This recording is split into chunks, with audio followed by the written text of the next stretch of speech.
You know what, Grandma? It's so nice that we can have these little chats. Cups of tea, you and me, talking about the good old days. It's a damn shame that that necklace I bought you didn't fit. But hey, maybe I can buy you a hat. What, what do you think?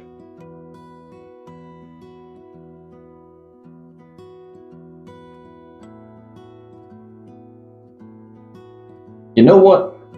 I couldn't have put it better myself. Well said. Cheers.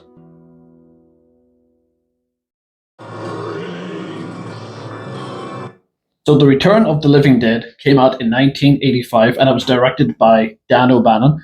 And it serves as the spiritual sequel to Night of the Living Dead, the George Romero iteration.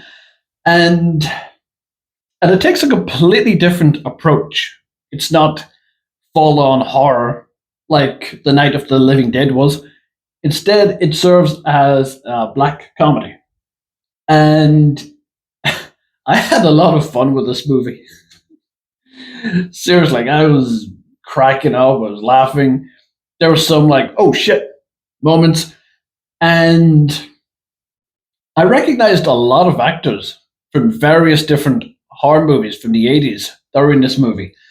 Like, you had the guy who played Ernie. I recognize him as the dad in Nightmare on Elm Street 2. There was Tom Matthews, who plays a character called Freddy, and I recognized him from Friday the 13th, Part 6, as Tommy Jarvis. And there was James Karen, who his character, he he did a really great job in this movie. There were scenes where he just had me laughing my ass off throughout the whole thing. And there were scenes where he genuinely was acting his ass off. Like, for example, that monologue in the beginning, whenever Freddy asks, what's the weirdest thing you've ever seen in here? And he gives this like speech. I mean, it kind of reminded me of the speech from Jaws.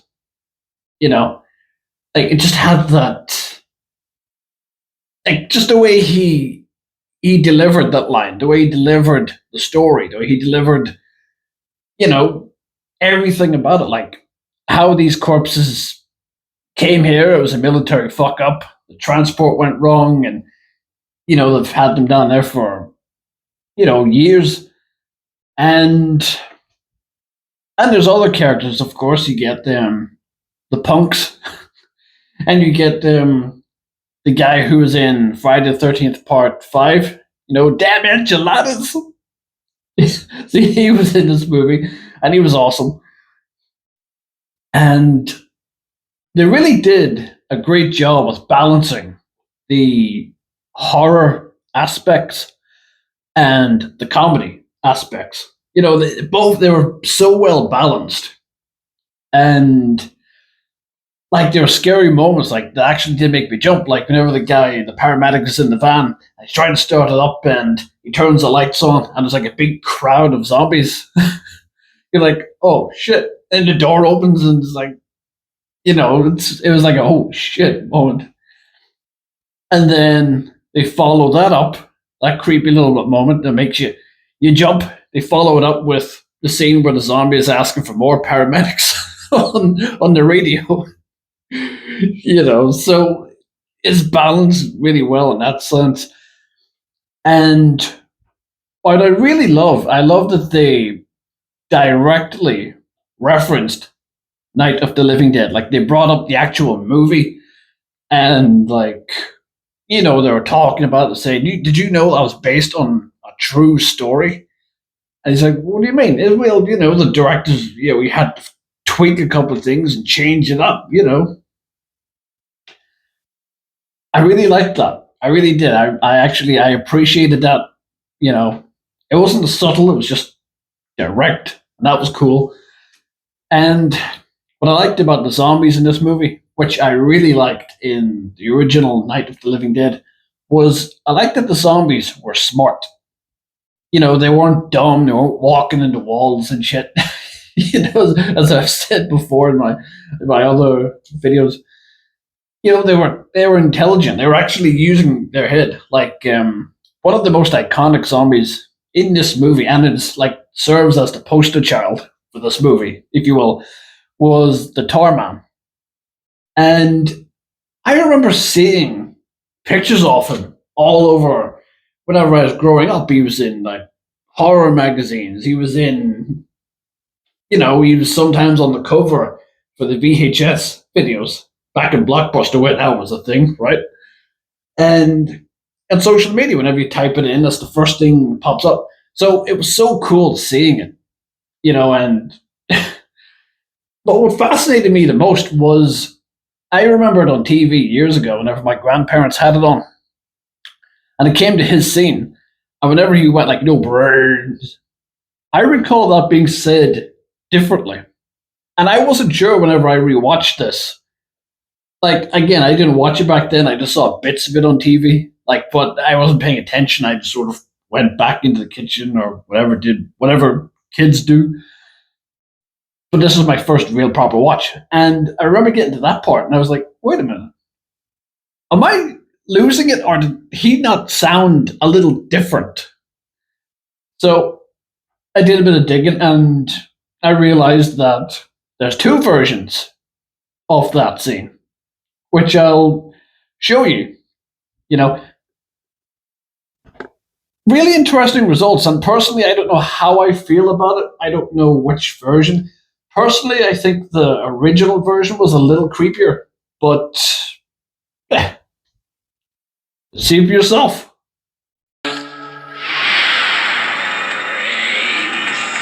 There.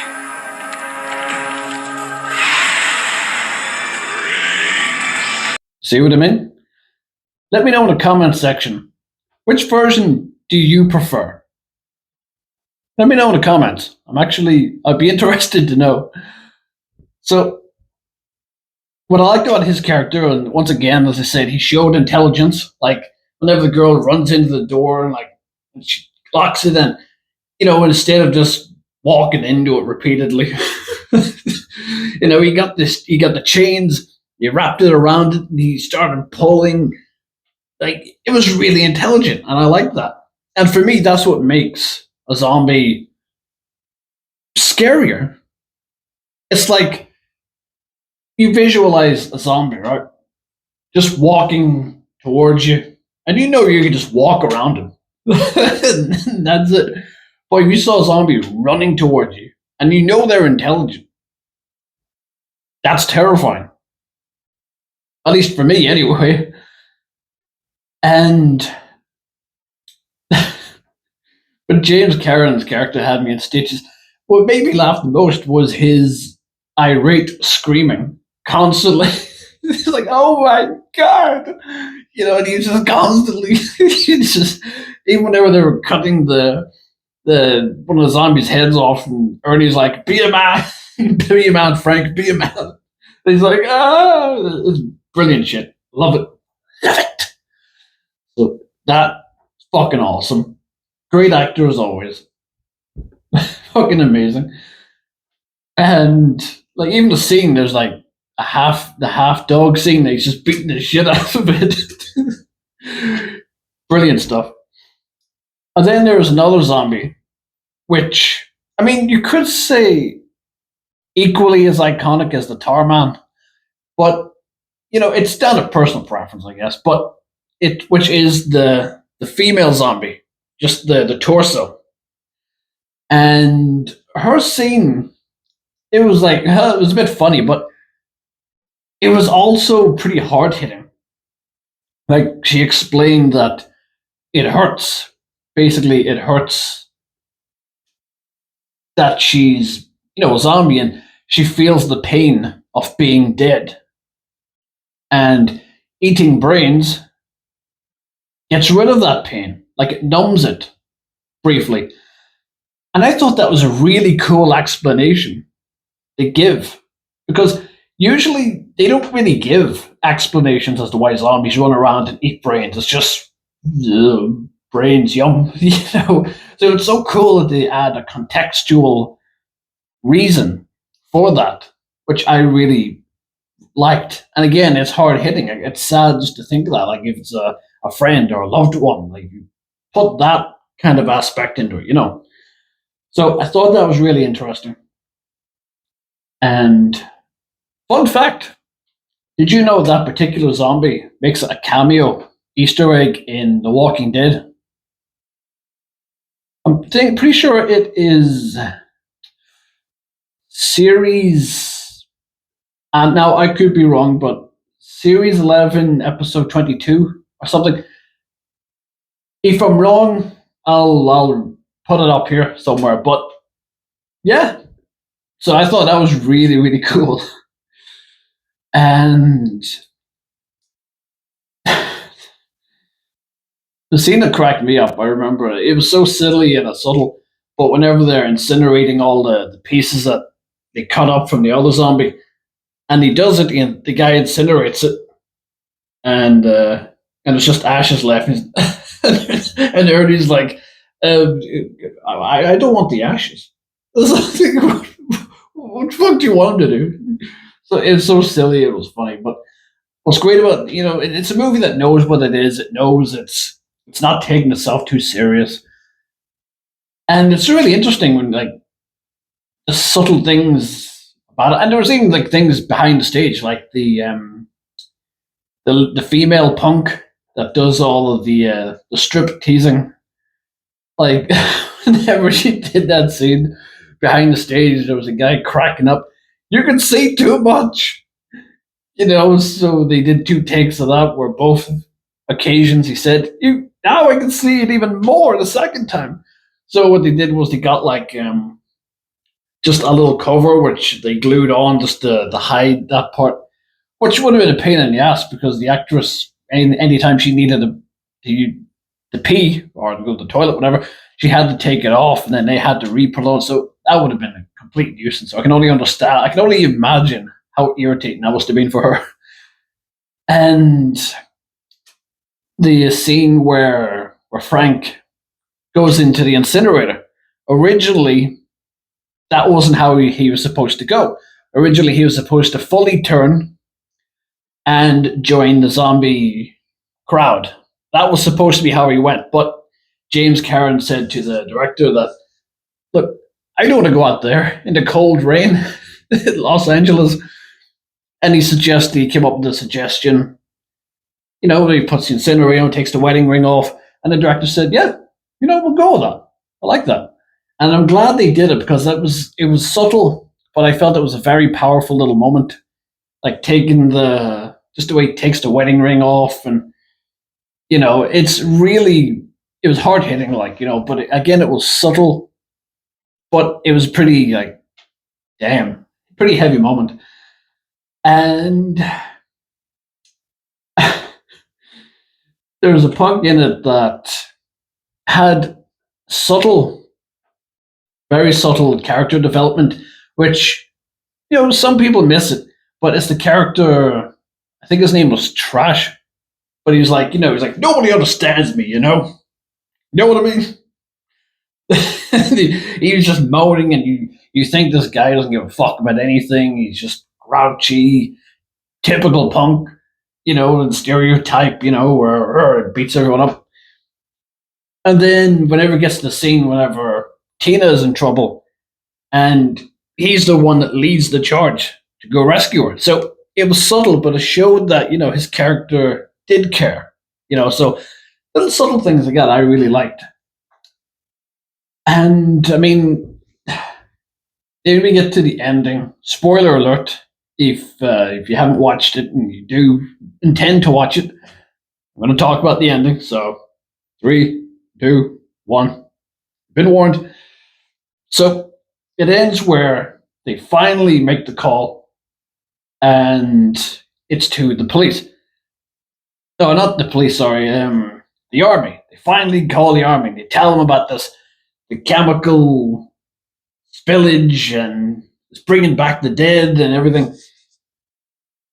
And instead of rescuing them, they basically nuke them.